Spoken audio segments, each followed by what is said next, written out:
বন্ধুরা, সাল 1958-তে আসা আমেরিকান মুভি গডজিলাতে আমরা একটি বিশালাকার গিরগিটের মতো জিলা মনস্টারকে দেখতে পেয়েছিলাম, যে আসলে মানুষদের জন্য তো একটি বড় বিপদ হয়ে দাঁড়িয়েছিল। কিন্তু মানুষের তৈরি মিসাইল অ্যাটাকের জন্য এই জিলা মনস্টারটি খুব তাড়াতাড়ি মারা যায়। এই জন্যই জিলা মনস্টারটি গডজিলার আশেপাশেও দাঁড়াতে পারবে না। কিন্তু যখন জিলা মনস্টার মেরিডিয়ান গার্ডেনের মধ্যে অনেকগুলো ডিম পেড়ে দেয়, তখন এয়ার স্ট্রাইকের সাহায্যে জিলা মনস্টারের সমস্ত প্রকারের বাচ্চাকেই একেবারে মেরে দেওয়া হয়। কিন্তু জিলা মনস্টারের একটি ডিম মুভির মধ্যে একেবারে বেঁচে রয়ে যায়, যেটি থেকে একেবারে উৎপন্ন হয়ে যায় জিলা জুনিয়র মনস্টার। জিলা মনস্টারটিকে নিয়ে আর কোন রকম মুভিকে তো আর বানানো হয়নি, কিন্তু অ্যানিমের মধ্যে জিলা জুনিয়র মনস্টারকে নিয়ে অনেক কিছুই বলা হয়েছিল এবং কাহিনী অনুসারে জিলা জুনিয়র মনস্টারটি তার প্যারেন্টসদের থেকে অনেকটাই বেশি পরিমাণে শক্তিশালী ছিল। এমনকি তার কাছে ভিন্ন ভিন্ন এমন অনেক ধরনের গুণও ছিল, যে সমস্ত গুণগুলো আসলে জিলা মনস্টারের কাছেও ছিল না। কিন্তু জিলা জুনিয়র মনস্টার কি এতটা বেশি পরিমাণে সক্ষম যে আসলে লেজেন্ডারি গডজিলার সাথেও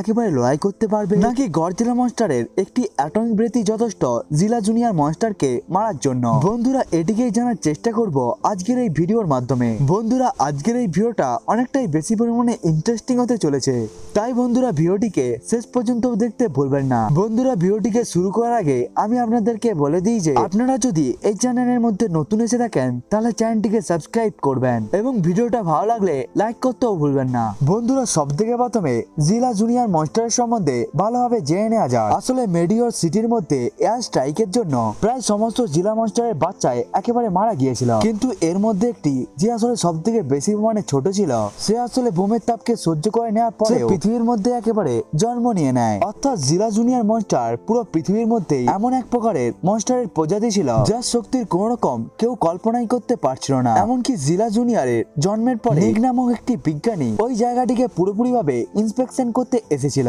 এমনকি সে ওখানে জিলা জুনিয়র মনস্টারটিকেও দেখতে পেয়ে যায়। যেহেতু জিলা জুনিয়র মনস্টারটি নিককে সব থেকে প্রথমে দেখেছিল, এই জন্যই সে নিককে নিজের পেরেন্ট মনে করতে থাকে। এমনকি এরপরে নিকও জিলা জুনিয়র মনস্টারকে অনেকটাই বেশি পরিমাণে ভালোবেসে ফেলে। কিন্তু খুব তাড়াতাড়ি গ্রো হওয়ার জন্য জিলা জুনিয়র মনস্টারটিকে আমেরিকান সোলজাররা একটি বিপদ মনে করতে থাকে। এই জন্যই তারা এই মনস্টারটির উপরেও অ্যাটাক করতে চেয়েছিল। কিন্তু নিকের প্রতি গডজিলা জুনিয়রের ভালোবাসাকে দেখে আমেরিকান সোলজার একেবারে পিছিয়ে চলে যায়। এমনকি জিলা জুনিয়র মনস্টারটিকে না মারতে পারার আরো অনেকগুলো কারণ ছিল, কারণ জিলা জুনিয়র মনস্টারটি বড় হয়ে গিয়ে মানুষদেরকে একেবারে রক্ষা করতে চলেছিল। এমন জিলা জুনিয়র মনস্টারটি আর কোনো প্রকার ডিমকেও পারতে পারতো না। এই জন্য এর সংখ্যা বাড়াও অনেকটা একটি অসম্ভব কাজ ছিল। এই জন্যই এই মনস্টারটি পৃথিবীর মধ্যে অনেক বছর ধরে বাঁচতে শুরু করে দেয় এবং কিছু সময়ের মধ্যে জিলা জুনিয়র মনস্টারটি লম্বত্ব 60 মিটার এবং ওজন 60,000 টন হয়ে যায়। এবার বন্ধুরা আসা যাক লেজেন্ডারি গডজিলার কাছে। এটি আসলে পারমিয়ান পিরিয়ডের এমন একটি প্রি হিস্টোরিক্যাল জীব ছিল,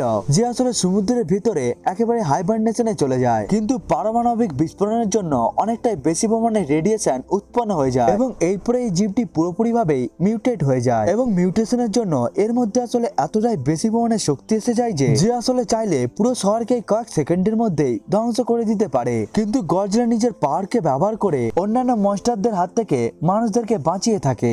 অর্থাৎ গডজিলা এবং জিলা জুনিয়র মনস্টারের উদ্দেশ্য একই হয়ে থাকে, পুরো শহরকে আসলে পুরোপুরি ভাবে রক্ষা করা। কিন্তু লড়াইকে জেতার জন্য শক্তির আসলে অনেকটাই বেশি পরিমাণে দরকার হয়ে থাকে। এবার এই দুটো মনস্টারের পাওয়ার এবং এবিলিটির সম্বন্ধে ভালোভাবে জেনে নেওয়া যাক। বন্ধুরা, সব থেকে প্রথমে আমরা কথা বলবো জিলা জুনিয়রের সম্বন্ধে। জিলা জুনিয়রের কাছে আসলে অ্যাম্পিফিয়াস নেচারের পাওয়ার এবং এবিলিটি রয়েছে। অর্থাৎ জিলা জুনিয়র মনস্টারটি জলের মধ্যে নিজের ইচ্ছে অনুসারে একেবারে বেঁচে থাকতে পারে, এমনকি সে জলের মধ্যে শ্বাসকেও নিতে পারে এবং জলের মধ্যে এর গতিকে আটকানো প্রায় অসম্ভব কাজ হয়ে দাঁড়ায়। কিন্তু এরপরেও জিলা জুনিয়র মনস্টারটি স্থলভাগের মধ্যে খুবই ভালোভাবে থাকতেও পারে। এবার জিলা জুনিয়র মনস্টারটির অ্যাটমিক ব্রেথের কাছে আসা যাক। জিলা জুনিয়র মনস্টারের সিগনেচার অ্যাটাক হলো সবুজ ধরনের অ্যাটমিক ব্রেথ, কিন্তু জিলা জুনিয়রের পেরেন্টসের কাছে এরকম কোনো ধরনের এবিলিটি ছিল না। যখনই জিলা জুনিয়র মনস্টারটি অ্যাটমিক ব্রেথকে শুট করতে চায়, তখন তার ডরসাল প্লেটগুলো একেবারে নীল রঙে গ্লো হতে থাকে। এমনকি এই সময়ের মধ্যে গডজিলা জুনিয়রের চোখের রং লাল এবং হলুদ রঙের হয়ে যায় এবং যখন অ্যাটমিক ব্রেথ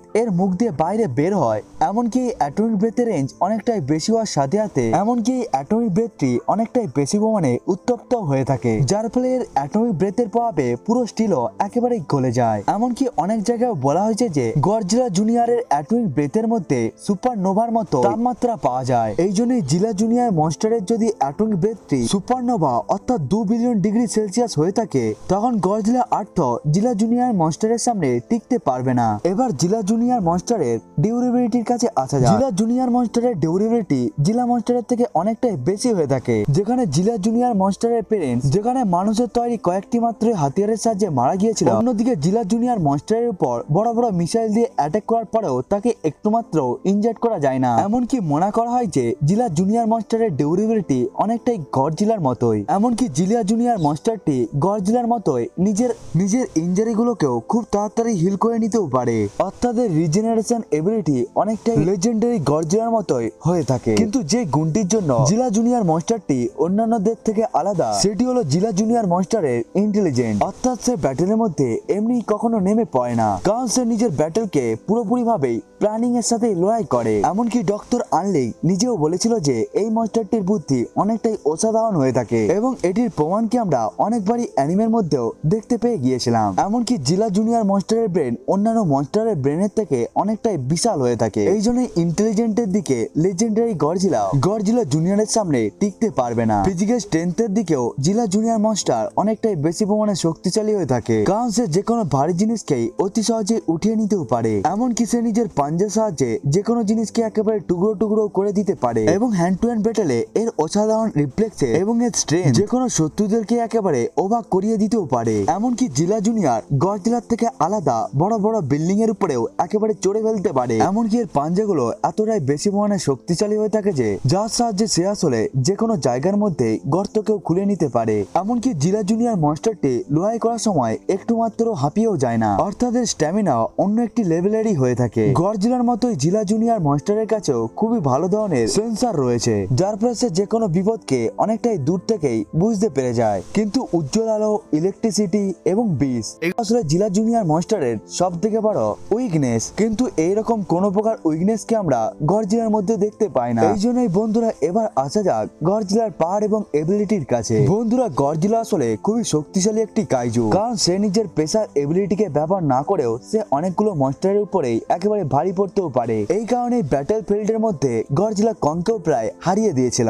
এবার গডজিলার ডিউরেবিলিটির কাছে আসা যাক। গডজিলা আসলে মনস্টারভার্সের সব থেকে ডিউরেবল ক্যারেক্টারদের মধ্যেও একজন হয়ে থাকে। এই জন্যই মডার্ন হাতিয়ার তো দূরের কথা, বরং মনস্টারদের শক্তিশালী অ্যাটাক গুলো এর উপরে একেবারে বিফল হয়ে যায়। এমনকি গডজিলা কিং ঘিদরা এবং টাইটান সিমুর পাওয়ারফুল অ্যাটাক গুলোকেও অতি সহজেই সহ্য করে নিতে পেরেছিল, অর্থাৎ এই মনস্টারটিকে অত সহজে ইনজার্ট করাও যাবে না। এবং যদি কোনোভাবে গডজিলাকে ইনজার্ট করেও দেওয়া হয় তখন সে সমস্ত প্রকারের এনার্জিকে অ্যাবজর্ব করে নিয়ে নিজেকে খুব তাড়াতাড়ি হিল করে নিতেও পারে। এমনকি এই মনস্টারের রিজেনারেশন এবিলিটিকেও কেউ অতটা ভালো পরিমাণে টক্কর দিতেও পারে না, এমনকি জিলা জুনিয়রও পারবে না। বন্ধুরা এবার গডজিলার সিগনেচার অ্যাটাক অ্যাটমিক ব্রেথের কাছে আসা যাক। গডজিলার অ্যাটমিক ব্রেথের জন্য পুরো শহরই একেবারে ধ্বংস হয়ে যেতে পারে। এমনকি গডজিলার অ্যাটমিক ব্রেথ মনস্টার ভার্সের মধ্যে থাকা অনেকগুলো মনস্টারকেই খুব সহজেই মেরে দিয়েছিল। এমনকি গডজিলা নিজের অ্যাটমিক ব্রেথকে ব্যবহার করে পৃথিবীর নিচে খুবই বড় একটি সুড়ঙ্গকেও খুলে নিয়েছিল এবং একটি অনুমান অনুসারে গডজিলার অ্যাটমিক ব্রেথের উষ্ণতা হলো